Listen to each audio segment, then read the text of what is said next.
সুপ্রিয় দর্শকবৃন্দ, আসসালামু আলাইকুম রহমতুল্লাহি ওয়া বারাকাতুহু। বাংলাদেশ কৃষক শ্রমিক জনতা লীগের সভাপতি বঙ্গবীর কাদের সিদ্দিকীর বিরুদ্ধে স্কুলের জমি এবং কমিটি দখলের অভিযোগ উঠেছে। এ নিয়ে আজকের পত্রিকায় একটি প্রতিবেদন প্রকাশিত হয়েছে, যার শিরোনাম করা হয়েছে কাদের সিদ্দিকীর বিরুদ্ধে স্কুলের জমি কমিটি দখলের অভিযোগ। প্রতিবেদনটি বিস্তারিত বলা হয়েছে, নিজেকে ইকবাল সিদ্দিকী এডুকেশন সোসাইটির সভাপতি ঘোষণা দিয়ে সোসাইটির আওতাধীন সব প্রতিষ্ঠানের জমি ও প্রতিষ্ঠান দখলের অভিযোগ উঠেছে কৃষক শ্রমিক জনতা লীগের সভাপতি বঙ্গবীর আব্দুল কাদের সিদ্দিকীর বিরুদ্ধে।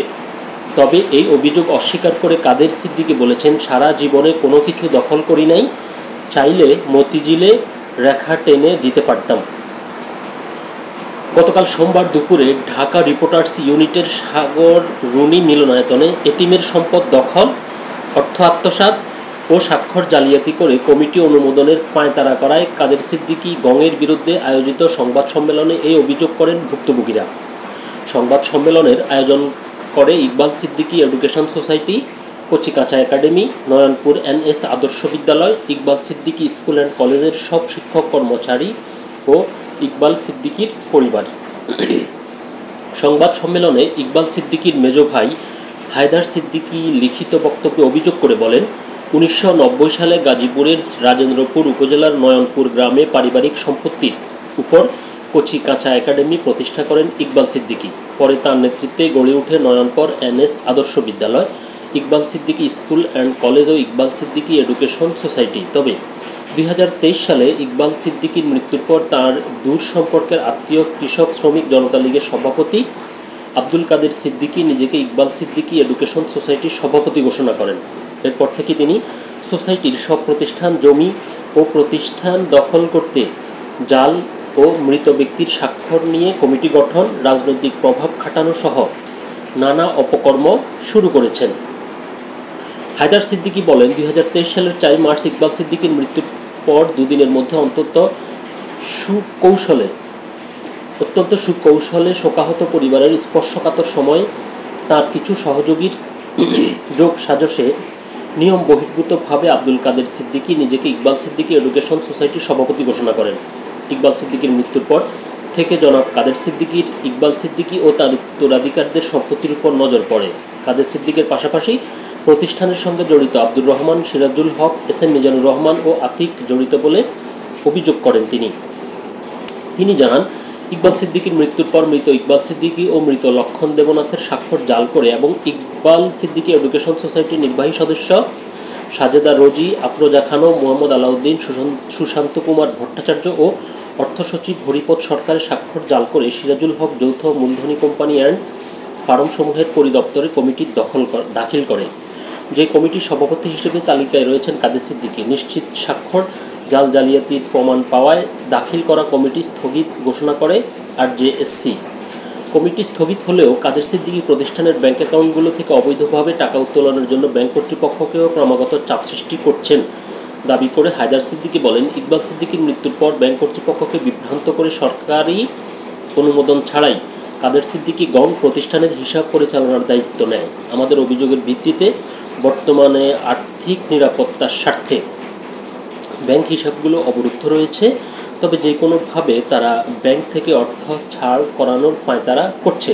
তিনি বলেন, সোসাইটির কমিটি RJSC কর্তৃক স্থগিত হওয়ায় কাদের সিদ্দিকীর নিজেকে সোসাইটির সভাপতি হিসেবে দাবি করার কোনো বৈধতা নেই। একইভাবে তার মনোনীত আব্দুর রহমান ও ইকবাল সিদ্দিকী কলেজের সভাপতি হিসেবে বৈধ নন। তিনি জানান, আব্দুর রহমানের শিক্ষাগত যোগ্যতা HSC হলেও কাদের সিদ্দিকী তাকে স্নাতক হিসেবে প্রত্যয়ন দিয়ে কমিটির সভাপতি হিসেবে নিয়োগ দিয়েছেন। হায়দার সিদ্দিকী অভিযোগ করে বলেন, RJSC স্থগিতাদেশ গোপন করে 9 জুলাই মাওসি মহাপরিচালককে প্রভাবিত করে কাদের সিদ্দিকী সোসাইটির সভাপতি হিসেবে চিঠি ইস্যু করান। তিনি বলেন, 2025 শিক্ষাবর্ষের SSC পরীক্ষার ফলাফলের ভিত্তিতে ইকবাল সিদ্দিকী স্কুল জেলার 4র্থ শিক্ষা প্রতিষ্ঠান, অথচ মাওসি এই প্রতিষ্ঠানের শিক্ষার পরিবেশ সুষ্ঠু নয় মর্মে চিঠি ইস্যু করেছে। তিনি আরও অভিযোগ করেন, কাদের সিদ্দিকী প্রতিষ্ঠানের টাকা দিয়ে ব্যক্তিগত কর্মচারীর বেতন পরিশোধ, বিধি বহির্ভূতভাবে প্রতি সভায় অর্থ গ্রহণ, দ্বাদশ জাতীয় সংসদ নির্বাচনে প্রচারণা ব্যয় মেটাতে প্রতিষ্ঠানে শিক্ষক কর্মচারীদের কাছ থেকে জোরপূর্বক অর্থ আদায়ের প্রমাণ রয়েছে। তিনি বলেন, ইতিপূর্বে কাদের সিদ্দিকী, মিজানুর রহমান ও সিরাজুল হক গঙের সহযোগিতায় প্রতিষ্ঠান থেকে লাখ লাখ টাকা উত্তোলন করে আব্দুর রহমান ব্যক্তিগত নামে জমি রেজিস্ট্রি করার অপচেষ্টা চালাচ্ছেন। প্রশাসন, সরকার ও স্থানীয় বাসিন্দাদের সহযোগিতা কামনা করে হায়দার সিদ্দিকী বলেন, ইতিপূর্বে কাদের সিদ্দিকী মাজারের জমি ও সরকারি জমি দখলের অভিযোগে সমালোচিত হয়েছেন। মহান মুক্তিযুদ্ধে অবদান রেখেছেন বলে তিনি আমাদের জমি বা প্রতিষ্ঠান দখল করার অধিকার রাখেন না। বারবার বিভিন্নভাবে এ ধরনের অন্যায় থেকে বিরত থাকার কথা বলে আমরা ব্যর্থ হয়েছি। তাদের পালিত সন্ত্রাস বাহিনী দ্বারা নানা রকম হুমকির শিকার হচ্ছি। তিনি বলেন, আমাদের দেয়ালে পিঠ ঠেকে গেছে। সরকারের কাছে এই অর্থলোভীদের শাস্তি দাবি করছি।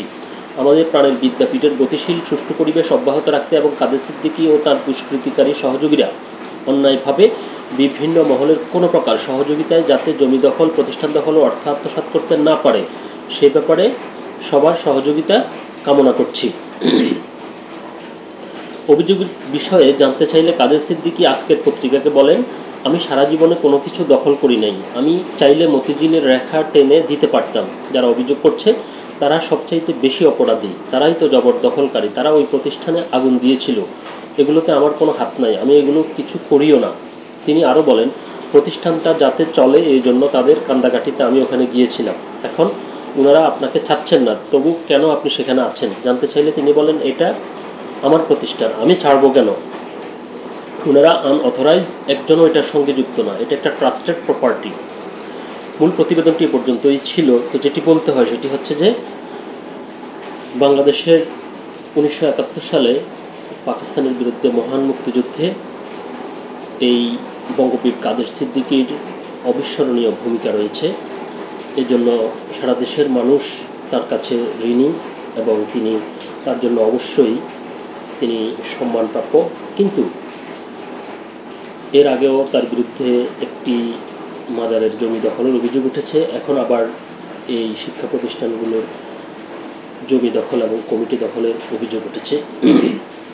তো ঊর্ধ্বতন কর্তৃপক্ষের উচিত বিষয়টি গুরুত্ব সহকারে নজর দিয়ে যে আসলে কি হয়েছে বিষয়টি যাচাই বাছাই করা, এবং যদি তিনি অপরাধী হন তাকে শাস্তির মুখোমুখি করা, জবাবদিহিতার মুখোমুখি করা, আর যদি তিনি নির্দোষ হন তাহলে এটি বলা যে তিনি নির্দোষ। সকলে ভালো থাকবেন, সুস্থ থাকবেন। আল্লাহ হাফেজ।